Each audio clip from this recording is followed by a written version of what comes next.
added uSports Central, and now joining us is the leading all-time coach in APS history in wins, that is. That's Frank Castillo, 661 W's. Did it feel like it's like a big weight off your shoulder now? Absolutely. Yeah, I'm so happy that it's done and over with and can concentrate a little bit more on basketball. Not that I haven't, but it kind of hung over me for a little while.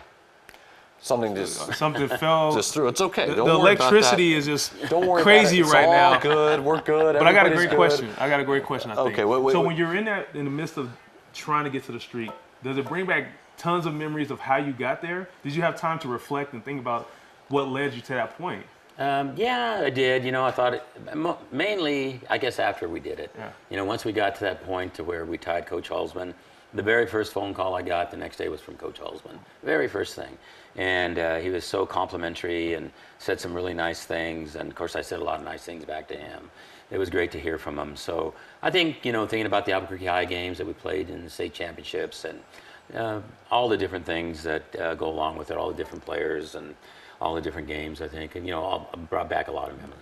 Besides our set falling apart here, we're talking 3 and out with Frank Castillo right now, and 661 wins.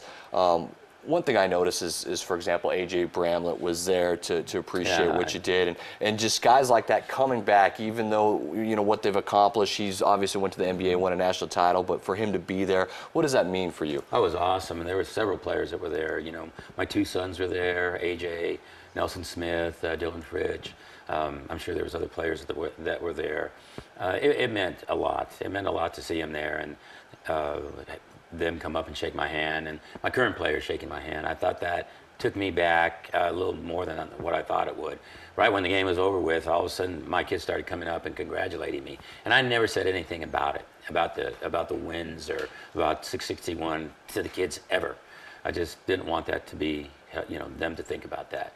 That was special. But seeing AJ and Nelson, and Nelson played football at the University of Miami, and had a nice career there, and Dylan played at Jacksonville, and my 2 sons have gone on with their lives without basketball and done just fine. So it was neat to see everybody there. So now with 661 out the way, you're eyeing the district or whatnot. But the question I have for you, because you legendary guys are starting to think about golf more lately, how long do you think you're gonna stay around? I mean, you've built up that liquid program. You are the only coach. You started there. So what are your thoughts on the future?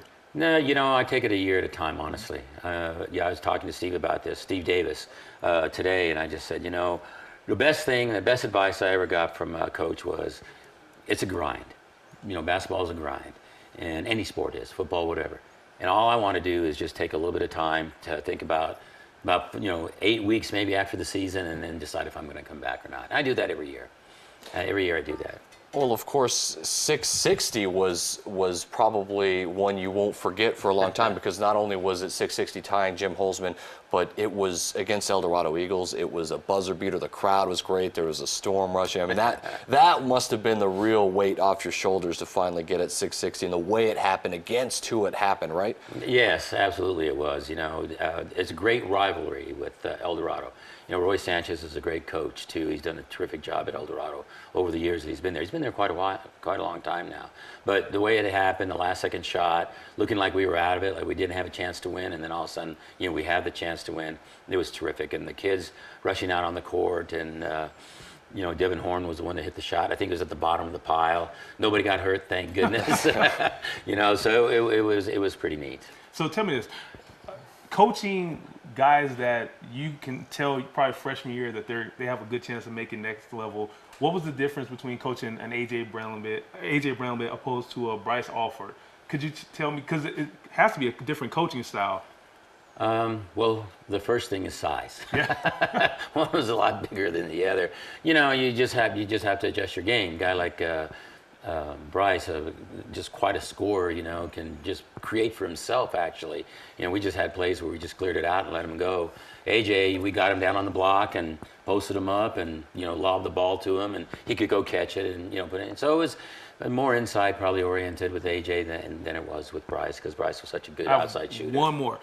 Bigger rivalry, you think? Kenny Thomas versus AJ Bramlett Bryce versus Cullen, because you were a part of both. And I told Adam when I moved here, I would read a lot of older articles to learn the culture of basketball. Yeah. And that article itself. You didn't read any of Oh, it. I read it. I can tell you, it's a crazy rivalry. So which one would you have to say? So that I don't Because make you anybody compete for a title. Yeah. Both. Yeah, I'll say both. Oh, come on. That's the easy way. Oh, Yeah, come I on. know. I don't want to make anybody mad. It was a different rivalry though, because the rivalry with El Dorado and those two players, it was more of outside, coaches' sons and those types of things. Kenny and AJ, it was a battle of posts, and it did great games. I mean, it came down to buzzer beaters in those games too. I think we beat Albuquerque High at Albuquerque High on a buzzer beater, and I think the same thing happened with El Dorado the junior year. We beat them on a buzzer beater. Well, speaking of buzzer beaters, I believe we have the Devin Horn buzzer beater that made it 661 here, and this was at the end as May hit it off the window and in. You thought maybe it could be all done right there, right? As El Dorado goes ahead, just 11.8. Kahala gets a couple free throws. An inbound play goes your way, and then here it is. Horn at the horn gets it done. That's exciting stuff. That's true high school basketball right there. I love this. The Stort quorum, everything about it. This is what it's about. Is this what keeps it going, right? When you see stuff like this? Yeah, I do. I really enjoy, honestly, I enjoy the rivalries that we have with the different schools. Sandia, of course, there's a big rivalry, and then also those types of plays. But honestly, the games, there's a lot of pressure. Really, there's a lot of pressure during the games, and sometimes I think I like practice more than games. Honestly, I like walking in the gym. I like teaching a play and having the kids run through it, and it works, or drawing up a play and it works. The practices, I think, are a little bit more fun than games for me. So let's talk about your team. One of my favorite players, I've been saying this since the beginning of we started airing the show, is Horn. Yes. Great. I like his shot, I like his intensity or whatnot. Talk about your team and your chances moving forward with the district, because you're still in the thick of this race. We have to win a couple of games here. We got a game tomorrow night against Manzano. They've had the better of us the last two times. Both times, that we played, right? Both times, yeah. They beat You had a us. 24-2 lead on them too. Exactly, Way to just Hey, open look, up I'm the just wound. throwing out what's out there. These are stats, guys. Salt in the wound. Yeah. But anyway, we have to worry about them, and then it's probably going to come down to the second place. I think Sandy has pretty much locked it. I don't see anybody beating them, except for me. We do have a chance to play them and beat them, but they've got 0 losses. And even if they have 1 loss, I still think that they're going to be the team to beat. I think that you're right. I think that what you said earlier was correct, that maybe they just take 2 teams from our district, maybe 3. It all depends on what happens during the regular season, because the regular season kind of goes over the district tournament, I believe, and things could change. The top 10 that you guys are going to reveal is going to be different next week. Yeah. So we'll just see how things. Talking with head coach Frank Castillo from the La Cueva Bears, 661 wins all time in APS history. Now we're moving on here on 3 and Out real quick. I want to talk now about your district and where you're at. I just did my latest projection. I know Charles might or might not agree here, but I have you as a 16 seed. I have you in the field. Some people have you as a 15, 14. Some people don't have you in at all. Where Sure. would you think that you would fit in right now? No, I think that we're probably one of those teams, and we talked about it yesterday with our basketball team, that we're on the bubble. We have to win some games to be able to get into the state tournament. If you just take a look at like Max Preps, I think they have us like number 16. Right. Other places may have us, I think anywhere between 14, 15, and 16, depending on what happens the next 2 weeks is fair. Because I have you in. I think just with your strength of schedule, you actually played a pretty tough schedule, I believe, and you've squeezed some wins. And I think with Overacker coming back, your team's a lot more. It's a different team with him in the lineup. Adam picked you to win the district. I picked you to fit second because your guy was out. I think with him, it gives your guys a chance to make a run. And I know you probably did you talk to your team about runs? Like, yes, we're 8 or You whatever. can't be afraid of anyone in the state, though, Yeah. right? It's pretty. It's pretty even, even. Yeah, I think it's even. But Hobbs is sure playing pretty well right now. I mean, they only have 2 losses, whatever they're at. I mean, they only have 2 losses. I'm not even sure who those 2 losses are to. They're playing, pretty good, and I think.